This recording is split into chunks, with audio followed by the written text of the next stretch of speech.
আপনার মাঝে থাকবে আর শয়তান থামবে না, সে আপনার পেছনে লেগেই থাকবে। শয়তানের একটা কৌশল আল্লাহ বর্ণনা করেছেন। তার মনস্তাত্ত্বিক কৌশলটি হল যায়্যানা লাহুমুশ শাইতানু আমালাহুম। শয়তান তাদের কাজগুলোকে তাদের কাছে আকর্ষণীয় করে দেয়। শয়তান আপনার কাছে আসবে, আপনাকে প্রলুব্ধ করবে। তখন আপনি বলবেন, হ্যাঁ এটা খারাপ, কিন্তু আমি তো অনেক ভালো কাজও করি। হ্যাঁ আমি এলোমেলো কাজ করছি, কিন্তু আমি তো নামাজও পড়ছি। আর আমি তো কাফেরও না, তো সমস্যার কিছু নেই। আর এইবার করেই আমি থেমে যাব।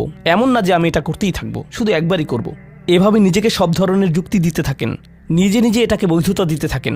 আপনার চিন্তায় এটা এখন আর অতটা খারাপ না। আর তারপর যখন এমন মানুষ চারপাশে থাকেন যাদেরকে বলেন যে এটা তো খারাপ, আর তারপর যখন এমন মানুষের চারপাশে থাকেন যাদেরকে বলেন যে এটা তো খারাপ, তারাও আপনাকে বলে, না ভাই কাম অন, এটা অতটা খারাপ না, থামো তো, এরকম কথা বলো না, না আল্লাহ ওইরকম না, আল্লাহ তোমাকে শাস্তি দিবেন না, কেন এরকম